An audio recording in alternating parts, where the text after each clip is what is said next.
Bonsoir à tous. Émission spéciale ce soir sur LCP. Nous revenons sur la commission d'enquête sur les violences scolaires. Née au lendemain des révélations sur Notre-Dame de Bétharram, elle s'est accompagnée d'un large mouvement de libération de la parole des victimes. LCP a pu suivre les travaux de la commission d'enquête. On va y revenir avec nos invités, les députés Sarah Legrain et Erwan Balanant. Avec vous aussi, Éric Arassus, vous avez été une victime de Bétharram. Mais tout de suite, on commence avec ce documentaire signé Hélène Bonduel, Pierre-Yves Deheninck et Maxime Rioux. Il s'intitule Bétharram, briser la loi du silence. On se retrouve juste après. C'était l'audition la plus attendue de la commission d'enquête sur les violences scolaires. Celle qui aurait pu coûter son poste de Premier ministre à François Bayrou pour son rôle dans l'affaire Bétharram. Qu'est-ce qui explique qu'en 7 jours, vous faites varier à 4 reprises votre version concernant votre ignorance ou manifestement votre connaissance des faits de violence physique et sexuelle à Bétharram? Vous m'interrogez, vous, en montant à la tribune, pour m'accuser d'avoir protégé des pédocriminels. Vous, dans ma vie, on m'a accusé de beaucoup de choses. Rarement de faits aussi ignominieusement graves. Un moment politique finalement presque anecdotique face à ce que la commission d'enquête parlementaire a révélé. Des violences scolaires systémiques dans certains établissements privés catholiques et une défaillance de l'État à tous les niveaux de la hiérarchie. Cette commission d'enquête, elle est forte, elle est utile, elle dérange. Et oui, on va faire des propositions de changement assez fortes. On n'est pas là non plus pour se faire balader. Au fil des jours, des centaines de victimes brisent le silence un peu partout en France, dans les établissements privés et aussi publics. Je crois vraiment que littéralement le silence tue, parce qu'il y a des élèves qui ont voulu se suicider plusieurs fois. Peut-être qu'il y en a qui l'ont fait et on ne sait même pas. C'est horrible de dire ça, mais j'ai l'impression que ma vie elle s'est terminée à un moment donné où, de toute façon, je pensais y rester. Vous savez, ici, l'éducation, autrefois, n'était pas la même que celle qui est maintenant. C'est un dossier tentaculaire qui a bouleversé la commission d'enquête. Ces violences ne sont pas des violences qui renvoient à un passé révolu, ce sont aussi des violences de notre présent et dans l'intérêt des enfants, des 12 millions d'élèves qui sont scolarisés en France, il faut très rapidement prendre les mesures qui s'imposent. Audition, contrôle surprise. Pendant 4 mois, nous avons suivi le travail de Violette Spilbout et Paul Vanier pour en finir avec la loi du silence.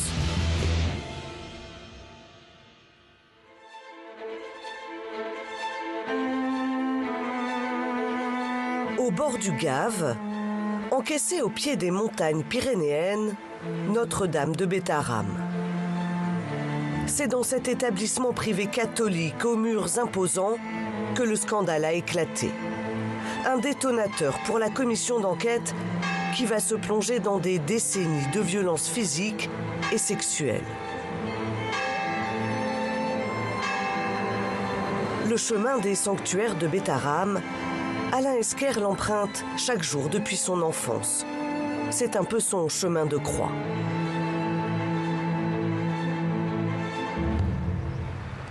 C'est vraiment immense parce qu'il faut imaginer 5-6 dortoirs de 50-60 enfants en enfilade sur les premiers et deuxième étages. Quand je les regarde, j'y vois la peur, la terreur, voilà, les années passées à pleurer sur moi-même parce qu'effectivement, nous n'avions que nos yeux pour pleurer. Alain Esquer a laissé 6 ans de son enfance dans cette école. Ceux qui étaient pensionnaires dénoncent des violences sexuelles. Lui était externe. Et il se souvient des châtiments corporels, des punitions à répétition, dont le supplice tant redouté, celui du perron. Un chuchotement provoqué la mise sur le perron. La mise sur le perron, c'est ce petit promontoire qu'il y a donc au-dessus des escaliers. Et donc, sous le regard de la Vierge, on était collés nez au mur pour attendre la punition qui arrivait. Alors, au mieux, c'était une paire de gifles par le surveillant général, ou au pire, vous alliez dans son bureau et là, il vous passait à tabac. Sachant que vous aviez déjà été puni, puisque vous restiez debout parfois pendant des heures Et malheureusement pour les internes, ils y passaient une grande partie de leur nuit.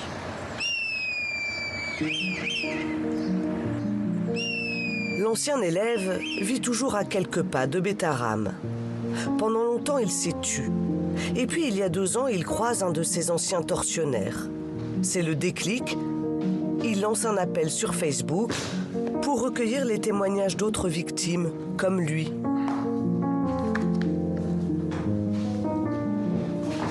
Je ne peux imaginer à aucun moment ce que je vais découvrir et l'immensité de ce dossier. Je suis sidéré par l'immensité de ce dossier qui est tentaculaire, par le nombre d'agresseurs, par le nombre de victimes. En quelques semaines, des centaines de témoignages affluent. Alain recense 32 agresseurs présumés, dont 18 prêtres. Des agressions qui remontent pour les plus anciennes à 1957. Il les a toutes classées. Donc en jaune, on a les violences physiques. Certains, c'est des piqûres à l'eau, d'autres, ça va être des coups de cravache, voilà, des coups à perdre connaissance, des humiliations. Ça peut être des fessées à derrière nu. Et puis après vient évidemment en rouge les violences sexuelles avec les attouchements et plus les viols, voilà, parfois répétés ou en bande organisée. Au moment où nous tournons, Alain a répertorié 212 plaintes. Parmi elles, celle de Jean-Rémy Arruyer. Pensionnaire du CM2 à la classe de première à la fin des années 70, il a enfermé ses souvenirs et ses photos de classe dans une malle pendant 40 ans. Pour nous, il accepte de les ressortir. Il s'agit d'une possession quand je suis en classe de 6e. Vous êtes où ? Je suis ici et là. Il y a beaucoup de têtes que je reconnais. Monsieur Caricard, il m'a agressé sexuellement à plusieurs reprises. Quand je revois ces photos, c'est immédiatement glaçant pour moi. Oui. C'est la machine à souvenirs qui remonte, mais alors... Pierre Sylvé Caricard est à l'époque le père directeur de Notre-Dame de Betaram. Pour tenter de s'en protéger, Jean-Rémy va adopter un stratagème pendant près de 3 ans. Classe de 6e, classe de 5e, 4e, tous les dimanches soirs, ici, là, j'enfilais un gant de toilette que je mettais autour de mon sexe. Pourquoi ? Pour moi, ça semblait être une petite armure dérisoire. Je me disais, bon, de toute façon, je vais prendre des mains aux fesses ou ailleurs. Qu'est-ce que je peux faire ? Je vais pas aller en parler à un adulte à Betaram. Hein. Ils sont tous plus tarbés que les uns que les autres, plus pervers. Ils en jouissent de la situation des enfants. Et vos parents, c'était trop difficile d'en parler ? C'était pas possible d'en parler. Betaram, c'est une institution éminemment respectable.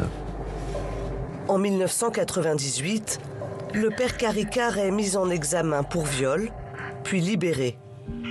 Il se suicide alors qu'une nouvelle plainte vient d'être déposée contre lui. Déjà en 1996, les violences physiques à Betaram faisaient la une des journaux télévisés.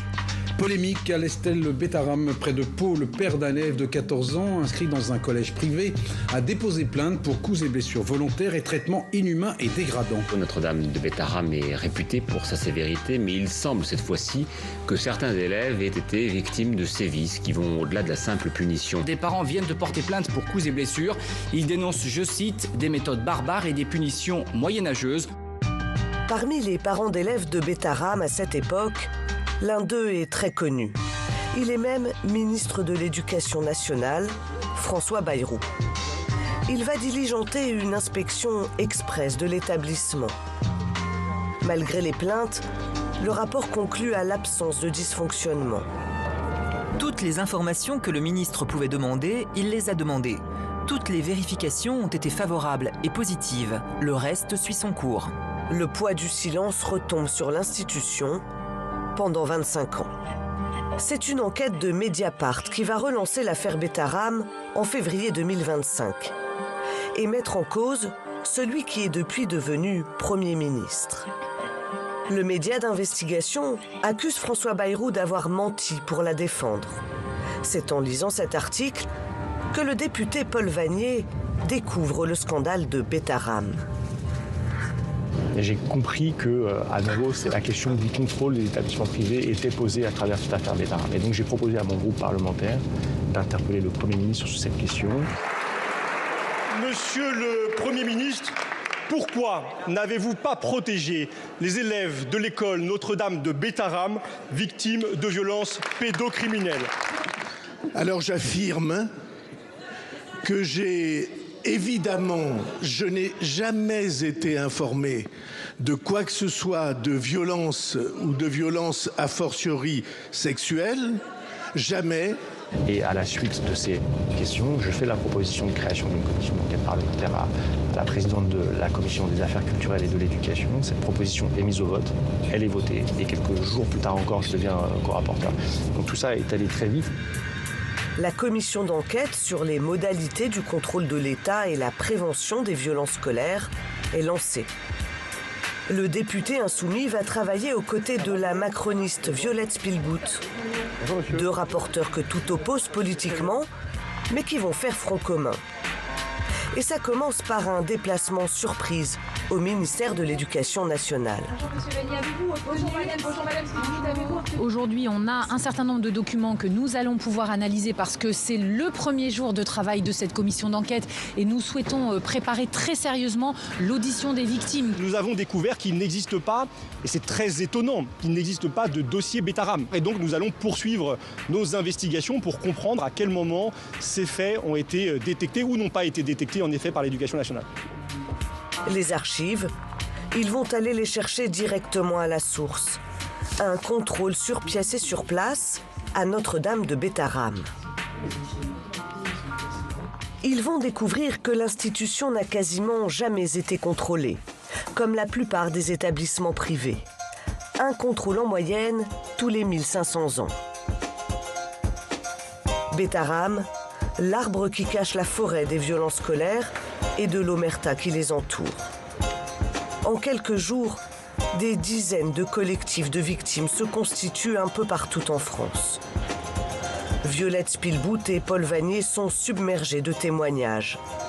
Ils choisissent de consacrer leur première audition aux victimes. Et on a découvert le 3 mars qu'un des tortionnaires de Betaram, faut le dire, avait poursuivi sa carrière directement de Betaram à Neuilly-sur-Seine, à Saint-Dominique-de-Neuilly. À Neuilly-sur-Seine, mais aussi au Bon Pasteur à Angers. Il y a des milliers et des milliers de filles qui n'ont jamais rien dit et qui sont dans la nature, trop honte, trop culpabilisées, trop humiliées. Et ça vous démolit pour la vie entière. Au collège Saint-Pierre du Relais Quéruon en Bretagne. De bas en haut, je dirais, à part les femmes qui nous servaient à la cantine, tout le monde était dans la violence. Qu'a fait l'État pendant ce temps-là? Il n'y a pas eu, en 30 ans, un signalement. Et encore dans le Pas-de-Calais, au village d'enfants de Riaumont. Le père Revé assumait le fait d'embrasser les enfants sur la bouche. Le père Revé assumait d'enfermer les enfants au pain sec et à l'eau pendant 5 jours, nus dans des douches, frappés à coups de ceinturon côté boucle. Albert Revet, c'est le père fondateur de la communauté de Riaumont. Un foyer d'accueil pour enfants puis une école privée hors contrat, tenue par des religieux catholiques traditionnalistes. Les violences auraient débuté dans les années 60. Les enfants auraient même été contraints à des travaux forcés pour construire les bâtiments.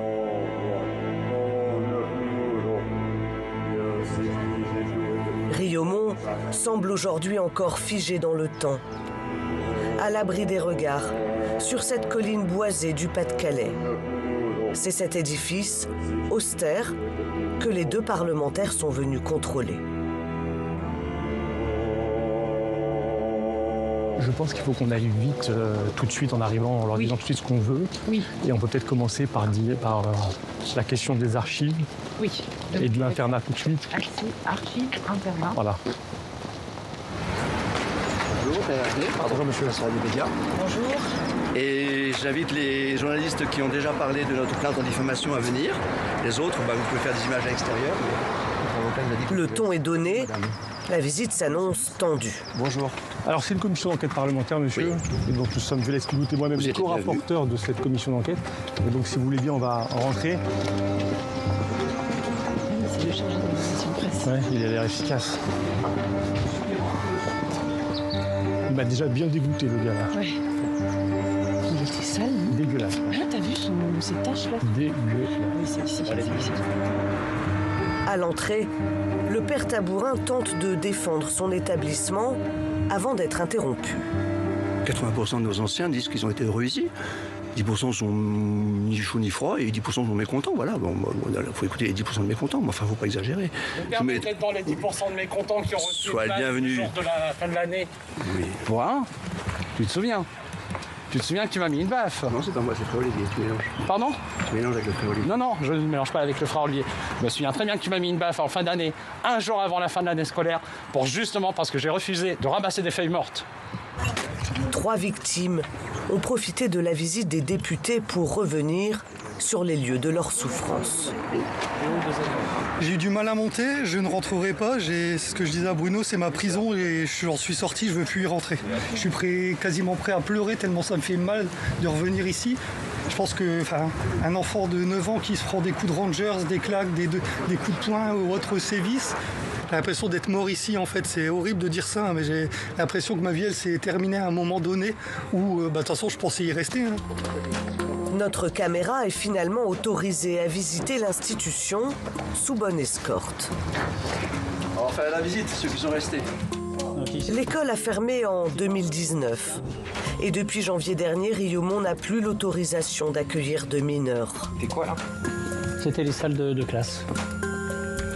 Un peu resté en l'état. On a 2 classes qu'on peut vous montrer. Les moines, eux, sont toujours là. Et ils assument leurs méthodes éducatives. Voilà, ici c'était la classe la plus difficile à tenir. C'était pas évident de donner un enseignement. On faisait beaucoup plus de discipline, faire en sorte que les enfants restent assis à leur chaise et soient attentifs. Vous niez toutes ces formes. Comment Mais oui, le but n'était pas de faire pleurer les enfants. Le but était... Là, c'était celui-là. Non, pas du tout. C'est très dur pour nous d'entendre dire que nous sommes des tortionnaires. Vous vous rendez compte du mot? En mettant soyons clairs, vous avez mis des claques, des coups. Il y a une discipline à faire respecter. Il fallait, quand vous êtes avec une classe, faut bien ce que j'ai dit tout à l'heure, c'est dans la classe la plus difficile. Vous étiez bien, si vous voulez faire votre cours, vous essayez de mettre de l'ordre. Alors que nous achevons la visite, dans la cour, la tension monte. C'est ça, vous êtes venu me voir dans une classe pour me demander pourquoi je faisais tout ça. Je ne veux pas tellement parler, pourquoi je parlerai Allez-y maintenant, j'ai fini. Françoise Lobédez, 80 ans, a bien connu le père Argouache à ses côtés. Dans les années 70, elle enseignait le français à des collégiens pensionnaires à Riomont et elle a tenté d'alerter. Moi, je fais mon devoir de prof, je signale quand ça va pas. Et c'était vous, monsieur? C'était vous? Je sais pas. Allez, la vérité. Vous vous souvenez pas? Non, je me souviens pas. Non. Mais quand madame me dit, voilà, moi j'avais des élèves qui venaient, qui souffraient, qui étaient malheureux. Oui, je peux pas dire. Vous n'avez jamais vu d'élèves malheureux ou qui souffraient? D'élèves malheureux ou qui souffraient? Attendez, je suis religieux, j'ai jamais vu quelqu'un de persécuté ici, voilà, c'est tout. Après, le reste, elle racontait ce qu'elle voulait. Mais tout à l'heure, quand des victimes nous disent, moi je me souviens, je me suis pris des claques, des coups de poing, tout ça, vous contestez? Vous savez, ici, l'éducation, autrefois, n'était pas la même que celle qui est maintenant. C'est pas si facile que ça. Vous avez été confronté à devoir donner des claques, des coups, faire des travaux forcés Les travaux forcés, donc ça n'existe pas. J'ai connu des enfants d'âge de collège. Il y avait, quand vous étiez là, Françoise, des garçons extrêmement difficiles. Avec vous, peut-être. Après, que vous disiez, quand vous étiez... Ah si, je crie parce que c'est inadmissible que vous attaquiez comme ça. Je ne peux pas parler avec madame parce que... Non, mais nous, on ne veut pas que vous vous fâchiez, on va vous laisser. C'est inadmissible, je ne peux pas parler avec elle. 2 mois de vacances chez moi, parce que je l'ai pris pour 2 mois. Au revoir, monsieur. L'atmosphère est plus que pesante. C'est aussi ce que vont ressentir les députés tout au long de leur visite. Ils ressortent un peu sonnés. D'accord. Et ils préfèrent s'éloigner pour nous donner leurs impressions. Ici, vous êtes sûr? Ici, comme ça? Pardon, excusez-moi. Peut-être pas derrière les Il y avait comme un climat de défiance qui peut-être traduit quelque chose et qui peut-être nous rappelle, et nous sortions d'un rendez-vous avec les victimes, ce qu'a pu être pour des enfants, des adolescents, une vie ici. Pour les victimes, c'est une histoire qu'elles ont largement déjà partagée elles-mêmes, une histoire de souffrance, de travaux forcés, de travaux nocturnes dans le froid. Comme à Betaram, les députés veulent comprendre comment ces dysfonctionnements ont pu perdurer. Ils espèrent obtenir des réponses à la préfecture d'Arras. Toute la partie archives nationales s'arrête à 1981 jusqu'à 2017. Donc ça, on doit vraiment demander à la préfecture les choses. Ce qu'on peut aussi demander à la préfecture en plus, du coup, c'est parce que les préfectures valident les délibérations municipales. Ouais. C'est toutes les délibérations municipales de soutien au village d'enfants. De la part de la mairie. Voilà. On va faire autre chose. Bon, je crois qu'on est au complet. On y va. Ils vont découvrir que des contrôles, des alertes, il y en a eu à Riaumont. Bonjour. Et pourtant, rien n'a changé. Bonjour. Nous avons commencé à reconstituer ces dysfonctionnements. Dysfonctionnement d'un rapport de la DAS qui n'a pas été suivi des faits en 2001. Dysfonctionnement de rapports d'inspection de l'éducation nationale en 2012 qui ont finalement à plusieurs reprises été étudiés et donné un avis favorable à la reprise d'activité alors qu'on était en pleine plainte de crimes pour des faits de violences physiques et sexuelles au sein de Riaumont. À chaque fois, c'est une chaîne entière de responsabilités qui a failli. Une institution, l'éducation nationale, souvent incapable de réagir face aux violences scolaires. Dans les établissements privés, mais aussi dans les écoles publiques. Bon, allez, hop, on se ressaisit. Marie-Pierre Jacquard est une lanceuse d'alerte. Cette professeure a osé dénoncer un de ses collègues accusé de harcèlement et d'agression sexuelle pendant 25 ans sur ses élèves. Non seulement elle n'a pas été entendue, mais en plus elle a été mutée. Je me dis, mais en fait, on est à l'école, on est prof, on est cadre dans l'éducation nationale pour les élèves, en fait, pour les protéger, parce qu'on s'intéresse à eux, parce que... Et finalement, je me dis, tout le monde s'en fout, en fait. C'est vraiment... Le nœud du problème, c'est ça, c'est l'écoute de l'enfant. Ouais, je crois qu'il y a une espèce de hiérarchisation des personnes, en fait, qui se sentent supérieures à des autres. Alors moi, forcément, je suis dans la strate inférieure où on est prof. Et alors les élèves, c'est comme s'ils n'existaient pas, en fait. Ils n'ont rien à dire, on les croit pas, alors qu'on les écoute pas. Marie-Pierre, elle, les a écoutés. Elle a même recueilli leurs témoignages. C'était en 2021. Il y a des élèves qui m'ont écrit qui ont aujourd'hui plus de 40 ans. Il y en a un qui me dit, voilà, j'étais là-bas entre 2003 et 2006. Si vous saviez depuis combien de temps il agissait, c'était déjà quelque chose. Mais je préférais vous en parler de vive voix. Nous sommes appelés par la suite. Et il y a quelqu'un qui m'a dit aussi, c'est vraiment passé pas loin pour moi. Je suis allée chez lui, j'ai bu son coca, j'ai été sur son matelas, je l'ai vu ouvrir sa chemise. Je ne me rendais pas compte à quel point j'étais proche de l'enfer absolu. Je revois Pascal se vanter auprès de moi d'avoir couché avec un élève. Mais pour sa hiérarchie à l'époque, ces écrits ne sont pas suffisants. J'ai alerté ma proviseure, qui a alerté les inspectrices. Ensuite, on a eu une réunion ensemble.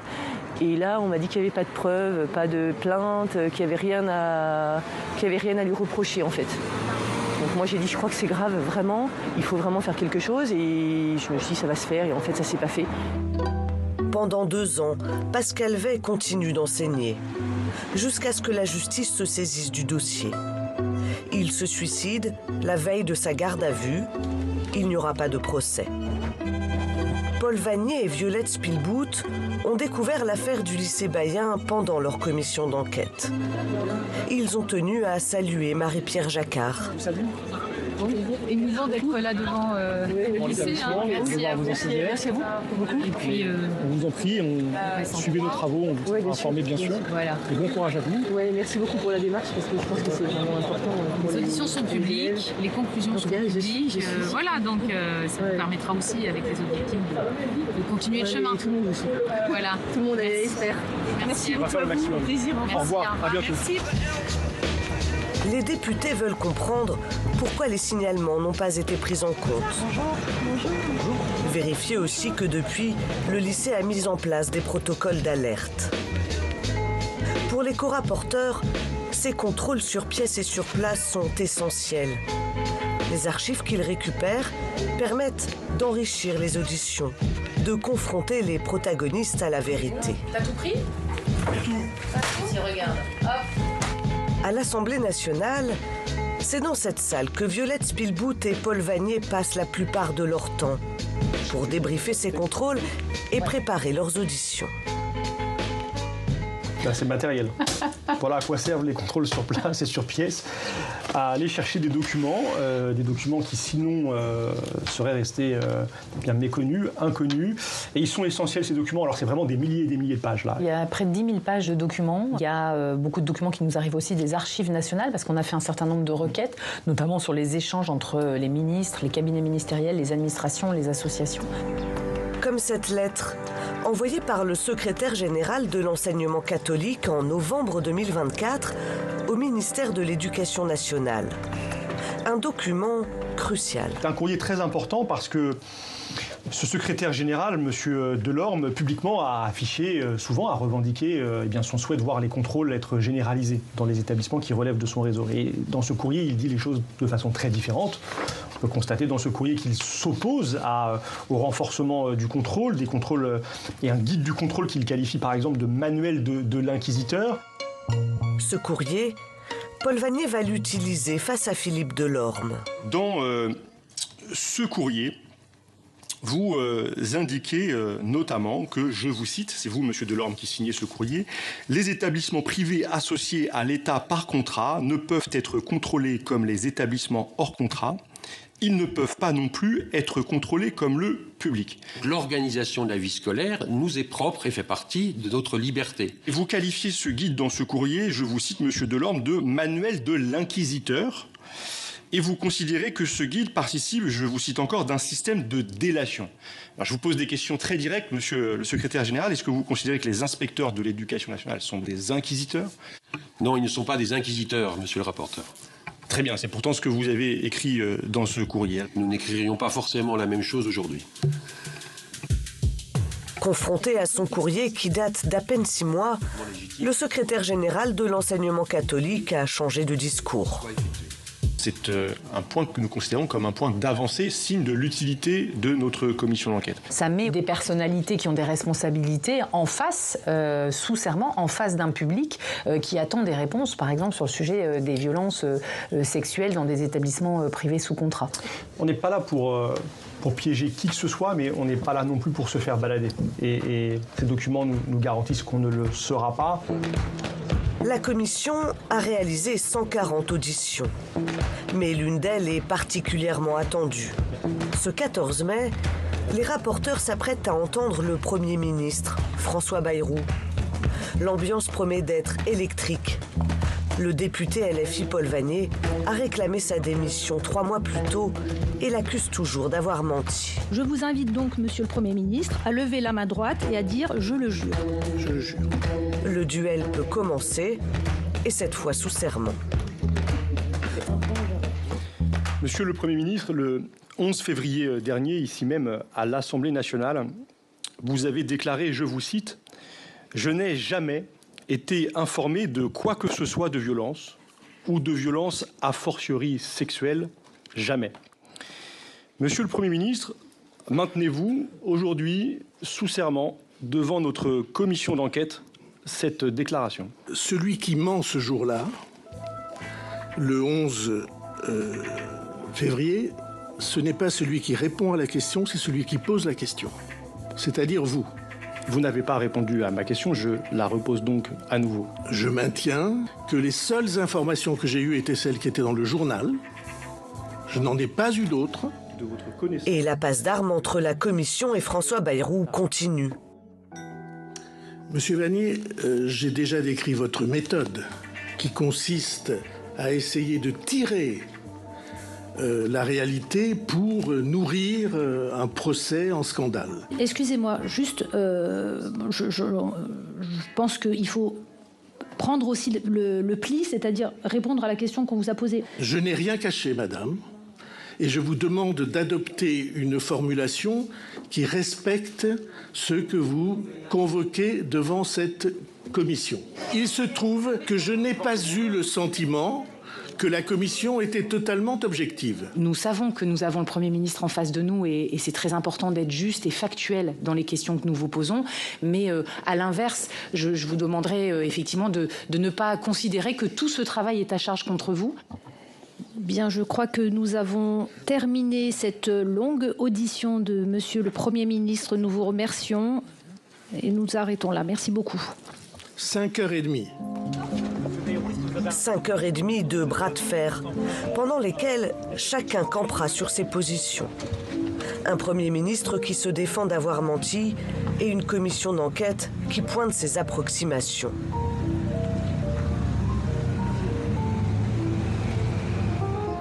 Alors que les auditions s'enchaînent à l'Assemblée nationale, en parallèle, la justice avance. Le tribunal de Béthune doit rendre une décision importante concernant Riaumont. Adrien Bonnel, l'une des victimes que nous avions rencontrées devant le village d'enfants, ne veut pas rater ce moment. Bonjour Adrien. Bonjour. Tu es venu assister à ma relax? Oh, votre relax, on verra bien. L'homme qui l'interpelle, c'est le père Alain Hockmiller. Il comparait pour détention et consultation d'images pédopornographiques. Moi aussi, je m'énerve. Ça va? Ça va et toi? Ah, mais je viens d'arriver, t'as vu? Ah, mais tu sais ce qu'il m'a dit? Non, il t'a dit quoi? Tu viens assister à ma relax? Ah, c'est pas vrai. Si. Ah, mais il a aucune limite, quoi. Adrien retrouve la journaliste Ichel Delaporte. Wow. C'est elle qui a révélé le scandale de Riaumont et retrouvé une 50aine de victimes. Il y a aussi Françoise, l'ancienne professeure de français. C'est le premier procès, alors forcément c'est très symbolique pour les victimes. C'est très symbolique parce qu'ils se sont jamais retrouvés à devoir rendre des comptes en fait devant la justice, à l'État, à des victimes. Là c'est une première étape, mais d'une longue liste en fait. L'ancien prieur écope de 2 ans de prison avec sursis et interdiction d'exercer avec les mineurs pendant 5 ans. Son avocat a fait appel. Alors, comment vous accueillez ce délibéré? Concrètement, c'est pas ce que j'espérais. Il y a d'autres procès à venir dans lesquels il fait partie, donc de ce fait, on va attendre. On espère qu'avec le fait qu'il soit en sursis, que ça le fasse tomber sur du ferme dans ce cas-là. Le parcours judiciaire ne fait que commencer pour le village d'enfants de Riaumont. Les membres du collectif de victimes suivent aussi le travail de la commission d'enquête. Et ils en attendent beaucoup. Non, mais ce qui est certain, c'est que grâce à la commission parlementaire, on voit tous les aspects du problème, toutes les administrations, toutes les parties prenantes qui ont dissimulé ou qui n'ont pas dissimulé toutes ces maltraitances et tout ce scandale en quelque sorte. Cette commission, elle est salvatrice parce que c'est la première fois que l'État met le nez dans toutes les déviances structurelles en fait et institutionnelles qui ont permis en fait, ce silence, qui ont permis ces omertas, qui ont permis ces crimes, parce qu'on peut parler de crimes, de ce qui a été commis auprès d'enfants. Et donc, finalement, ils ont été là pour entendre, pour écouter, pour dire cette fameuse phrase qu'on aimerait entendre plus souvent, qui est « je t'écoute et donc je te crois », en fait. Et le « je te crois », il a été fait par des gens qui représentent quelque chose. Et donc, rien que ça, déjà, c'est une reconnaissance, finalement, du statut de victime que les victimes elles-mêmes ont mis du temps à s'accorder, en quelque sorte. Mais comment être reconnue victime devant la justice ? Les violences sont souvent anciennes et de nombreuses plaintes, comme celle d'Adrien, sont prescrites.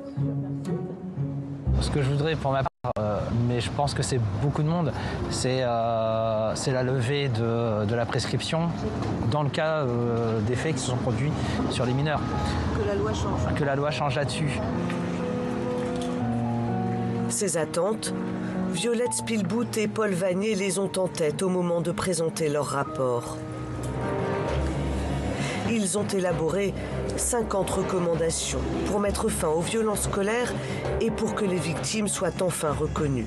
Il y a des recommandations extrêmement importantes pour les victimes. Je pense en particulier à la création d'un fonds d'indemnisation qui permettra individuellement de reconnaître chaque victime. Fonds d'indemnisation par l'État, parce que c'est bien l'État qui a été défaillant dans le contrôle des établissements scolaires, qu'ils soient privés ou publics dans notre pays pendant des années. Face à cette situation, face à cette carence insupportable, inacceptable, nous appelons à une révolution dans des moyens du contrôle qu'il faut renforcer, conforter, clarifier, dans des procédures de signalement qui doivent être beaucoup plus robustes et la création de Signaléduc comme cellule nationale de signalement et puis des mesures de prévention très nombreuses qui doivent être mises en place pour empêcher que le pire ne se produise. Les députés proposent des contrôles dans les établissements privés tous les 5 ans au minimum. Ils déposeront une proposition de loi à l'automne regroupant la plupart de leurs préconisations. Quant à la levée de la prescription réclamée par les victimes, elle fera l'objet d'une mission transpartisane à l'Assemblée nationale. Si la commission a permis que la parole se libère, les députés souhaitent à présent une prise de conscience collective pour protéger les enfants et s'assurer que les violences scolaires appartiennent au passé.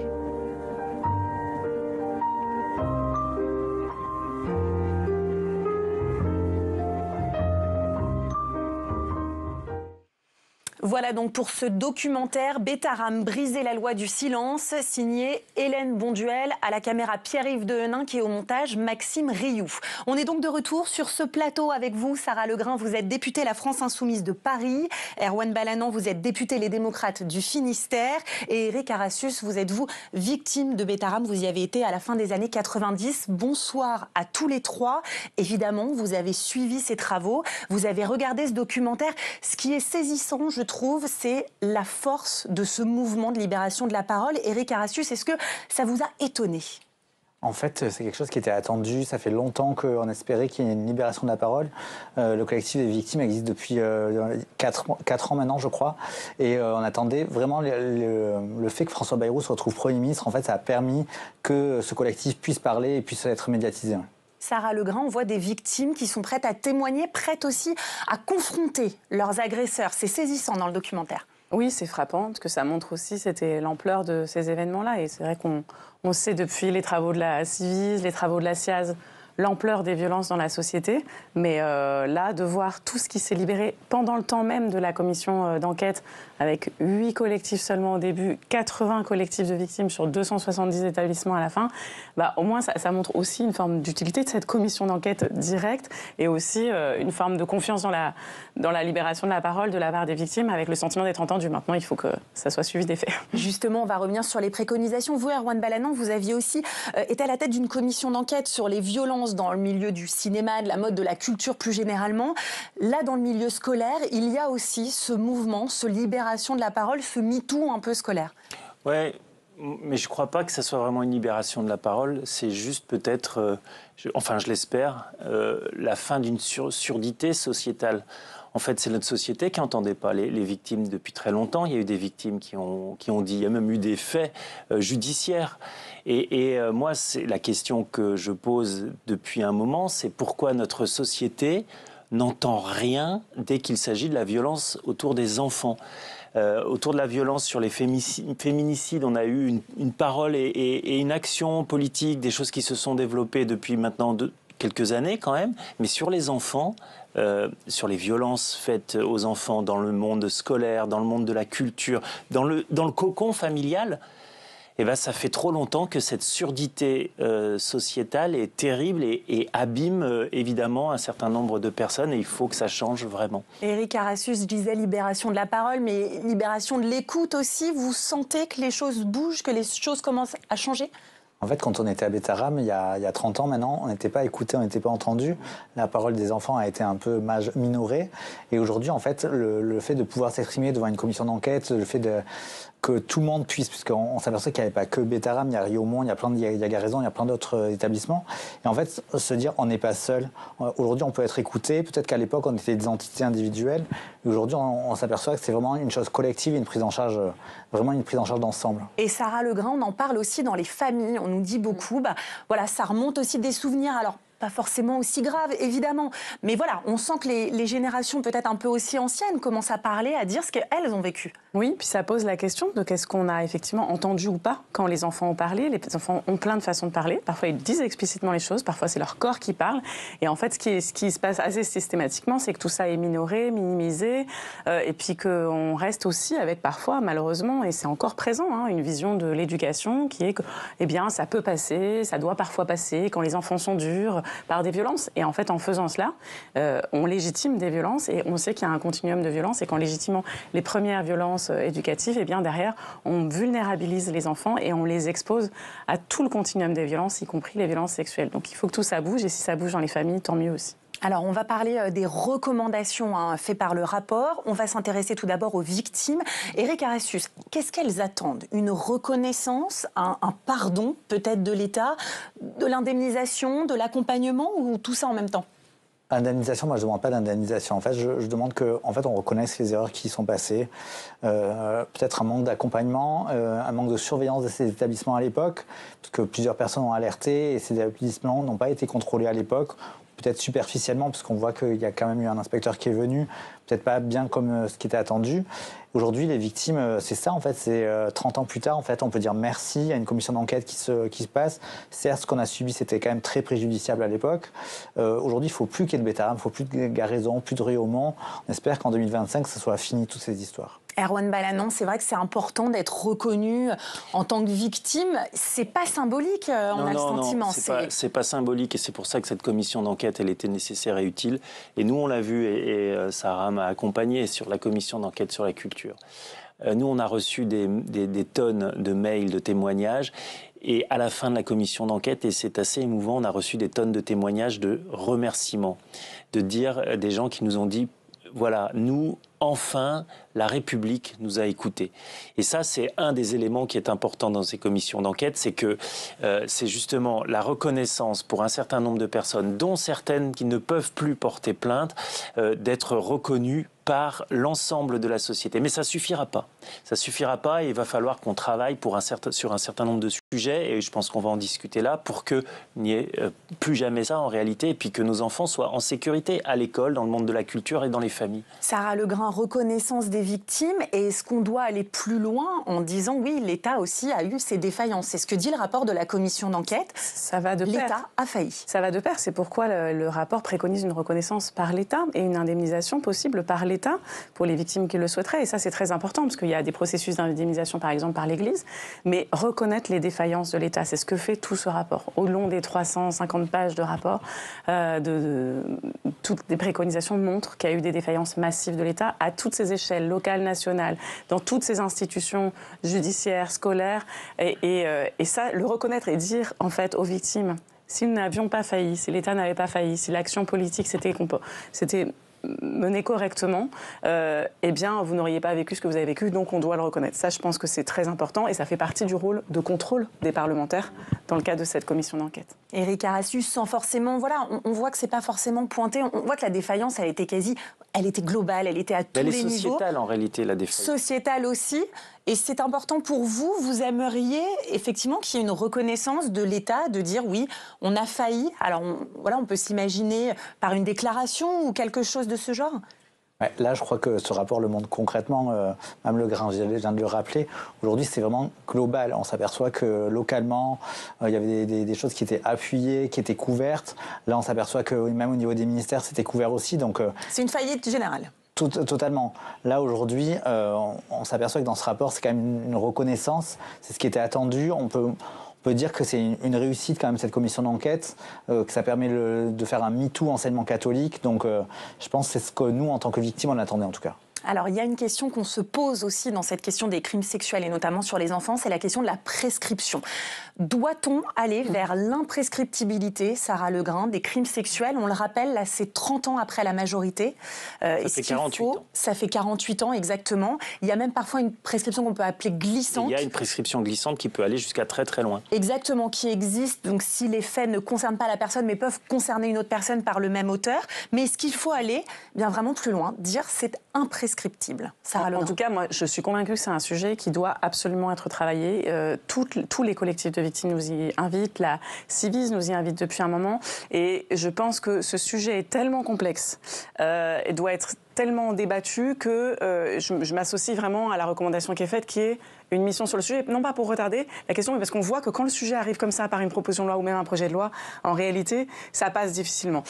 Parce que la question de la prescription, d'ailleurs, moi, c'est des questions qui m'ont traversée, parce que souvent, on parle aussi, la prescription, c'est aussi l'extinction de l'action de justice en disant, en fait, faute de preuves, on ne va pas pouvoir aller au bout, est-ce qu'on veut des procédures longues, etc. C'est des arguments qu'on peut donner, y compris vis-à-vis des victimes. Et puis, progressivement, on se rend compte qu'il y a de la sérialité, que, en fait, dire à quelqu'un, faute de preuves, en fait, on n'essaye pas quand même d'aller au bout, c'est quand même très questionnant. Imaginez que le temps, forcément, fait changer les gens, c'est très questionnant, surtout concernant les crimes sexuels et surtout concernant les crimes sexuels sur les enfants ou les violences sur les enfants. Il faut absolument prendre en compte la dimension, le temps que met la personne aussi à surmonter le trauma et à dénoncer ce qu'elle a vécu et à porter plainte. Là, non, la prescription, elle est aussi au cœur de la justice. Donc c'est aussi compliqué de dire pour certains crimes, elle n'existe plus. Il y a déjà eu un gros travail de fait. Dans la période 2015-2016, il y a eu la conférence de consensus avec Flavie Flament et le juge dont le nom m'échappe, mais qui ont fait un travail et qui a permis de changer la loi pour arriver à 30 ans à partir des 18 ans. Depuis, on a fait la prescription glissante. Et la prescription glissante, ça peut aller très très très loin parce que quand c'est sériel, vous êtes prescrit, mais il y a une procédure en cours plus récente. S'il y a une autre victime plus récente, on décale. Ça remonte et ça décale. Moi, je suis pour que la prescription glissante soit mise pour les majeurs également. Ça sera une bonne chose. Après, qu'on continue à réfléchir, qu'on continue à articuler cette nécessité d'avoir quelque chose d'imprescriptible dans notre pays, c'est pas inutile d'avoir la prescription, l'imprescriptibilité. Elle est issue de l'état de droit, d'un certain nombre de choses, mais qu'on continue le travail, oui, mais je rappelle quand même qu'on a déjà beaucoup avancé et qu'il y a déjà eu la conférence de consensus avait vraiment été très loin sur le pour, le contre. Et voilà, il faut continuer le travail. Mais en tout cas, une chose est sûre, prise en compte de l'amnésie traumatique, ça c'est un sujet. Et ça c'est un sujet qui nous permettrait d'aller un peu plus loin tout en gardant ce pilier de notre tête de droit qui est l'imprescriptible. Éric Arassus, on voit à quel point il est difficile pour les victimes de parler, même si vous nous expliquiez que parfois elles parlent mais qu'elles ne sont pas entendues. Et parfois on parle 10 ans, 20 ans, 30 ans, 40 ans plus tard. Est-ce que pour vous il faut rendre les crimes sexuels sur les enfants imprescriptibles? Oui, en fait, la réponse est oui. Je pense que c'est un vrai besoin aujourd'hui. On s'aperçoit qu'il y a beaucoup de victimes qui n'ont pas osé parler à l'époque ou qui ont été peut-être interdites de parler même. Et que lorsqu'elles sont adultes ou en âge de pouvoir s'exprimer, elles sont peut-être plus avec un accompagnement, avec des structures qui leur permettent de s'exprimer. Aujourd'hui, on peut voir qu'il y a plein de libérations de la parole qui se permettent grâce à ça, en tout cas. Mais certains disent attention à ne pas donner de faux espoirs non plus. C'est pas parce qu'on les rendrait imprescriptibles qu'il serait plus facile de prouver les choses, qu'il serait plus facile de retrouver les coupables aussi. Mais je pense qu'il y a tout ce qui est reconstruction aussi, parce que lorsqu'on a subi des choses, lorsqu'on est enfant, des violences sexuelles et sexuelles, des fois, c'est des vies qui sont meurtries. Et je pense que lorsqu'on est adulte, on a besoin d'avoir cette reconnaissance. Et en effet, moi, je partage sur la question de la reconnaissance et sur l'accompagnement des victimes. C'est un des sujets et c'est un des angles morts de nos politiques publiques. Aujourd'hui, quand vous allez déposer plainte, vous êtes mal accompagné. Et je pense qu'il faut travailler ça. Il faut travailler ça par l'aide juridictionnelle qui doit être renforcée. Et il faut travailler ça aussi par le secteur assurantiel où on doit pouvoir accompagner les victimes dans leur reconstruction. Ça, c'est un élément extrêmement important. Oui. Sarah Legrain, sur ce point, après on va passer à la question des contrôles. Souvent, on associe trop la reconstruction des victimes à la condamnation, alors qu'elle peut être nécessaire dans leur parcours, mais que d'ailleurs elle ne suffit pas du tout. Et qu'il peut y avoir une façon de dire, y compris c'est prescrit, ou même on n'arrive pas à trouver les preuves, mais c'est pas pour autant qu'on n'a pas mené l'enquête correctement, qu'on n'a pas pris en charge correctement la victime. Dans la question de la reconnaissance, il y a aussi le fait de la prise en charge des soins psychologiques. Et donc moi, je fais très attention à ce qu'on se dise pas que la justice, c'est pas envoyer des criminels en prison n'est pas forcément aussi la garantie de victimes réparées. Donc c'est l'ensemble qu'il faut penser, en pensant à la fois le rôle de sanction de la société, qui est le rôle de la justice, mais aussi le rôle de reconnaître les victimes. Et là-dessus, en France, on n'est historiquement pas bon sur la question. La commission d'enquête propose également d'obliger des contrôles tous les ans, quand il y a un internat, notamment sur les primaires, tous les 3 ans, quand c'est dans le secondaire, que tous les établissements privés soient contrôlés tous les 5 ans. Ça semble, mais un peu du bon sens. Éric Aracius, est-ce que à l'époque, on voit qu'il y a eu très peu de contrôles, il y en a eu un mené à la va-vite, ça vous aurait permis de parler, ce contrôle, si on vous avait posé la question, est-ce que ça aurait pu changer les choses? Je ne sais pas, parce qu'à l'époque, j'étais un enfant très introverti, mais en tout cas, on voit que dans le contrôle qu'il y a eu à Betaram, en l'occurrence, peu d'élèves ont été auditionnés, il y a eu beaucoup d'équipes éducatives. Et d'élèves choisis aussi. Exactement, c'était des délégués ou des représentants plutôt du CPE ou comme ça. Donc oui, aujourd'hui, je pense qu'il faut légiférer par rapport à ça. Il faut quand même voir ce qui se passe dans les établissements qui sont financés, parce qu'en l'occurrence, c'est des établissements qui sont financés, voir comment l'argent est redistribué et comment les équipes éducatives mettent en place l'accompagnement des élèves. Consensus sur la question des contrôles. Mais le contrôle, ce que pointe quand même le rapport, c'est qu'il y a une défaillance de contrôle, en particulier dans le secteur privé, mais en réalité aussi dans le secteur public.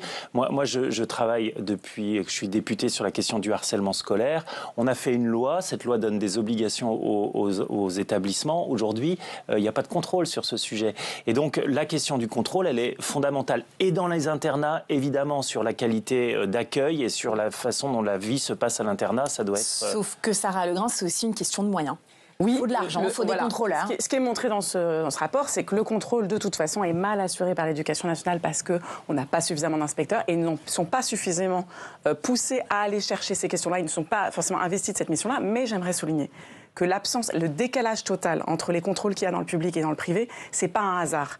Et c'est ce qui est montré dans le rapport. C'est le fruit aussi du rôle notamment du secrétariat général de l'enseignement catholique, des pressions qu'il exerce. Vous avez des notes internes du ministère qui dit que c'est un lobby.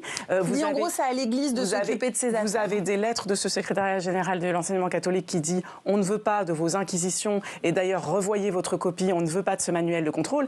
Et donc il y a quand même voit dans le documentaire. Voilà, c'est-à-dire qu'on a un enseignement, une partie de l'enseignement qui est subventionné, qui de toute façon s'occupe des enfants dans le pays, qui devrait donc être sous contrôle de l'État et qui a échappé à ce contrôle en menaçant, sinon de brandir la question de la guerre scolaire, de vous en prenez à l'Église, etc. Et ça, c'est montré dans le rapport et je pense qu'il faut l'adresser clairement parce que là, il va falloir aussi que sur ce plan-là, il y ait des mesures législatives, mais que ça change aussi qu'on ne puisse plus se faire menacer comme ça par une institution qui est liée à l'Église et qui, en fait, prétend pouvoir faire un peu ce qu'elle veut dans les établissements. Ça, il faut que ça cesse. Je voudrais qu'on parle d'une dernière des recommandations, c'est sur les contrôles des personnels, sur le casier judiciaire, sur les fichiers d'infraction, sur les violences. Dans l'Église catholique, dans l'enseignement catholique, c'est pas obligatoire. Éric Aracius, il faut vérifier l'honorabilité, c'est comme ça qu'on appelle, des personnels, évidemment, qui sont au contact des enfants tous les jours. En fait, pour Betaram, c'était quelque chose qui se reproduisait. Les gens qui étaient surveillants, c'était des gens qui avaient été des anciens élèves, donc qui avaient avait subi la violence, donc c'est quelque chose qui était reproduit. Qui la faisait subir et qui parfois après était muté dans d'autres écoles catholiques. C'est le cas, je crois, d'un des surveillants de Bétarame. Oui, de Damien Sager en l'occurrence, et qui a exercé dans plusieurs endroits. Donc en effet, il faut vraiment contrôler le recrutement de ces personnes, voir de là où ils proviennent et derrière. Et sur le signalement, vous disiez à Erwan Balanant. Avant le signalement, nous, sur le contrôle de l'honorabilité des personnes, nous, on va encore plus loin que le rapport. Moi, je propose qu'on ait un système complet de contrôle d'honorabilité pour toute personne en lien avec l'enfance et les enfants. Et on doit pouvoir mettre en place un système qui serait un système centralisé, qui serait un protocole de contrôle avec des pièces particulières. Et n'importe quel employeur pourrait le contrôler, et ça serait contrôlé par l'État. Les Australiens ont mis ça en place, ça fonctionne et il faut qu'on le fasse. Mais il faut qu'on le fasse parce que c'est un point fondamental. On a vu dans notre commission d'enquête des gens qui était à un endroit, se faisait licencier, allait dans un autre endroit et la nouvelle structure ne pouvait pas interroger l'ancienne structure. Voilà. Bon, ça, faut que ça cesse. Et après, autre point, effectivement, il faut qu'on ait une culture du signalement dans ce pays et qu'on aille encore même plus loin que ce qui est proposé dans le rapport. Je voudrais qu'on ait un dernier mot puisque on va parler de l'audition de François Bayrou qui a pris beaucoup de lumière dans cette commission d'enquête, mais on le voit bien dans le reportage d'Hélène Bonduelle, ça n'a pas été que ça. Éric Aracius, comment vous avez perçu en tant que victime ce côté très politique? Certains ont dit la commission d'enquête est trop politique, certains ont dit non mais c'est absolument nécessaire de chercher ses responsabilités. Comment vous, les victimes, vous l'avez vécu? Elle n'est pas que politique, puisqu'il y a beaucoup de personnes qui ont été auditionnées dans cette commission d'enquête, et merci aux personnes qui sont occupées de cette commission d'enquête. Je pense que c'était un fait parmi tant d'autres. Certes, ça a pris du temps, toute une après-midi, j'étais même dans ce plateau-là, mais en fait c'était un fait pour voir, lorsqu'il était en responsabilité à l'époque dans les Pyrénées-Atlantiques et lorsqu'il était ministre, comment le Premier ministre actuel a agi. Une réponse chacun, oui, commission d'enquête parfois politique, mais en même temps, on le voit bien, utile et nécessaire. Oui, moi je l'ai dit, cette commission d'enquête était nécessaire et utile. Je pense qu'il y a eu un peu trop d'instrumentalisation politique qui ne permet pas d'avoir été plus loin sur un certain nombre de sujets. Je rappelle quand même que 10% du temps des auditions ont été l'audition de François Bayrou. Je trouve que c'était trop. Sarah Legrain, on le voit, on l'a vu aussi sur LCP, on voit dans le documentaire, ça a existé, mais ce n'est pas que ça. Je pense que ça aurait été un vrai problème que François Bayrou ne soit pas interpellé dans le cadre de cette commission d'enquête, alors que d'autres ministres précédents ont été entendus, et alors qu'il a à rendre des comptes aussi en tant que Premier ministre. Et de fait, cette réalité-là, elle doit être interrogée. Il a été interrogé là-dessus, que ce soit au sein de l'hémicycle, que ce soit au sein de la commission. Et moi, je trouve que les réponses qu'il a faites, justement en essayant d'en faire une joute politique, en essayant de se rendre victime politique et en ayant des propos contribuant à banaliser les violences éducatives, n'étaient vraiment pas des réponses qu'on pouvait attendre d'un Premier ministre. Et je pense que ça a été aussi perçu dans le pays. Éric Aracius, vous aurez le mot de la fin. Vous allez continuer justement à suivre peut-être les travaux. Là, dans les commissions d'enquête, on sait qu'il y a un suivi ensuite des mesures. Les victimes l'attendent, ce travail? On espère vraiment qu'il y ait une continuité à cette commission d'enquête, qu'il n'y ait plus jamais de Bétarame, plus jamais de Garaison. Et on espère surtout qu'il y ait des choses qui soient légiférées. On a parlé tout à l'heure de l'imprescriptibilité. Et il faut qu'il y ait des choses qui soient mises en route à la suite de cette commission d'enquête, que plus jamais d'enfants soient menacés lors de leur éducation dans l'enseignement. Merci beaucoup, Éric Aracius. Merci, Sarah Legrain et Erwan Balanant. Je vous rappelle que le documentaire d'Hélène Bonduelle est en ligne sur notre site internet www.lcp.fr et sur notre chaîne YouTube Bétarame, briser la loi du silence. Merci beaucoup à vous de nous avoir suivis. Merci à Chantal Alès, Sophie Gabis et Éléonore Picot pour la préparation de cette émission. Bonne soirée à tous sur les chaînes parlementaires, évidemment.